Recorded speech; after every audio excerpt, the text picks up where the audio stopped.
Assalamualaikum warahmatullahi wabarakatuh. Alhamdulillahirabbil alamin. Segala puji bagi Allah. Salawat serta salam semoga Allah aturkan kepada junjungan kita Nabi Muhammad SAW. Bagaimana kabarnya anak-anak? Semoga sehat selalu ya. Barakallah sudah melalui PTS 1, semoga nanti mendapatkan nilai yang terbaik ya.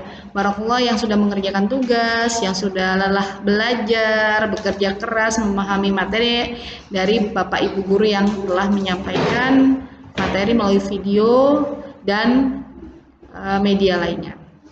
Nah, anak kita sekarang lanjut kepada pelajaran IPA.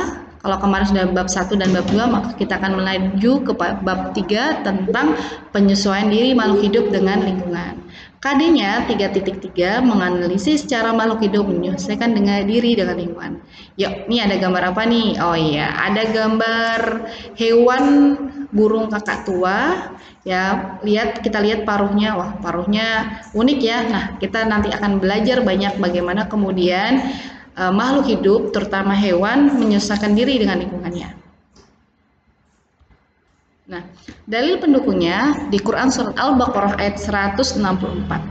Nah, di sini di Quran surat Al-Baqarah 164, sungguhnya dalam penciptaan langit dan bumi silih bergantinya malam dan siang, bahtera yang berlayar di laut membawa apa yang berguna bagi manusia dan apa yang Allah turunkan dari langit berupa air, lalu dengan air itu dia hidupkan bumi sesudah mati. Dan dia sebarkan di bumi itu segala jenis hewan dan pengisaran angin dan awan yang dikendalikan antara langit dan bumi. Sungguh terdapat tanda-tanda keesaan dan kebesaran Allah bagi kaum yang memikirkan. Jadi anak-anak kelas 6, tanda-tanda kaum yang memikirkan itu apa ya? Dia melihat keesaan dan kebesaran Allah. Dan hewan, segala jenis hewan itu ternyata unik ya, memiliki di muka bumi ini terdapat berbagai jenis hewan dengan keunikannya masing-masing. Jadi Allah itu luar biasa ya, Maha Esa, Maha Besar, menciptakan manusia, menciptakan hewan dengan keunikannya masing-masing. Ketika kita belajar bab 3 ini, maka kita akan melihat kebesaran Allah melalui keunikan cara bertahan hidup, cara makan, cara minum hewan-hewan yang akan kita pelajari nanti. Yuk kita lanjut ya.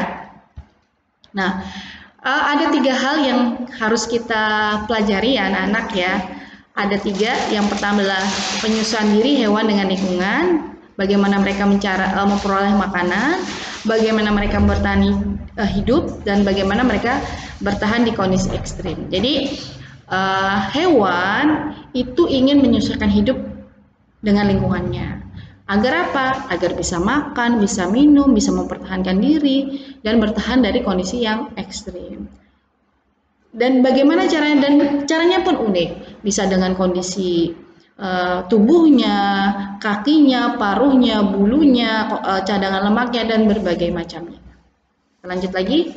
Nah, ini adalah bagan penyesuaian hewan dalam memperoleh makan. Jadi ada hewan-hewan yang didesain atau Allah ciptakan agar mereka bisa memperoleh makanan dengan mudah.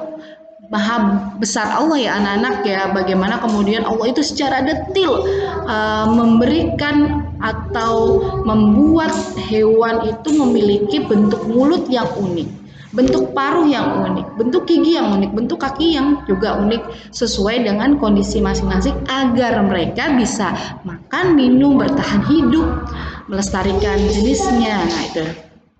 Nah, bentuk mulut serangga nih, ada yang penjilat, pengisap, penggigit, dan pengumumnya.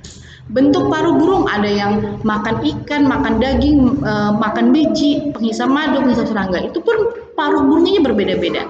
Bentuk gigi pun juga berbeda. Ada gigi seri, ada gigi geraham, ada yang memiliki gigi tajam. Nah, bentuk kakinya juga berbeda-beda. Ada petengger, perenang, pemanjat, pengais. Nah, ini ya anak-anak ya. Jadi tiap hewan memiliki keunikan masing-masing sesuai dengan yang mereka butuhkan ya. Misalnya tadi ya, pemakan ikan pasti bentuknya berbeda dengan pemakan daging bentuk paruhnya. Bentuk gigi yang pemakan rumput pasti beda dengan hewan yang memakan daging. Jadi sesuai dengan mereka diciptakan oleh Allah kemudian agar bisa bertahan hidup dan bisa mencari makan ataupun minum. Nah, yang pertama bentuk mulut teman-teman. Bentuk mulut, nah ini ada bentuk mulutnya ya. Ada bentuk mulut menggigit, yaitu belalang. Jadi cari makannya dengan cara menggigit. Biasanya belalang menggigit. Nah, ada yang menjilat lalat. Nah, bentuk mulutnya juga berbeda lagi ya. Ini di semua didesain oleh atau diciptakan oleh Allah agar mereka bisa bertahan hidup mencari makan. Kupu-kupu bagaimana bentuk mulutnya? Yaitu menghisap.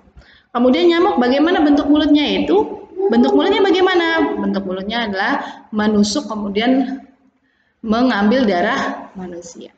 Ya. Lanjut ya teman-teman. Bentuk paruhnya juga berbeda-beda.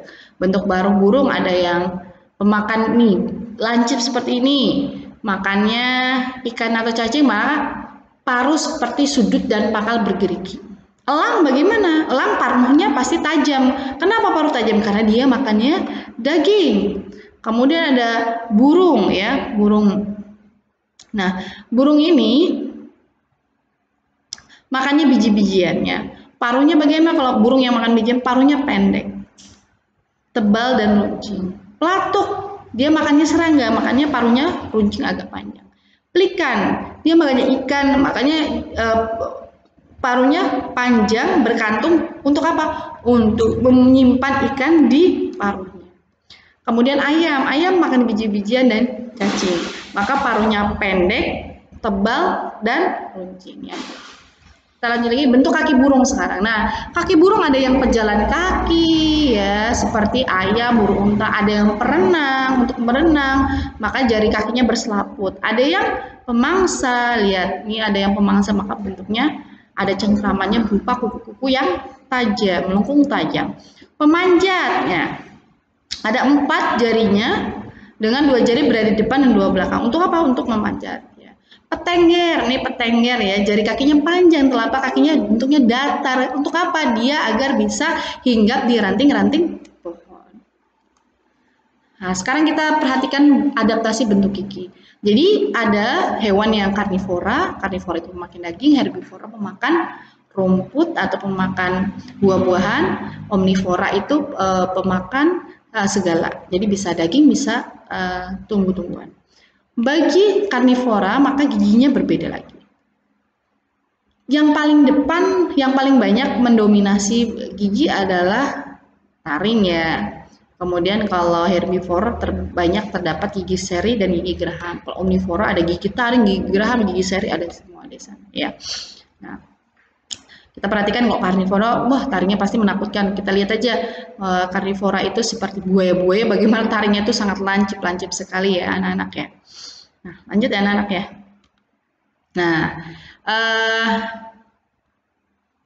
sekarang berlanjut kepada bagaimana kemudian kalau tadi hewan itu beradaptasi dengan lingkungan untuk mencari makan, maka sekarang bagaimana mempertahankan diri.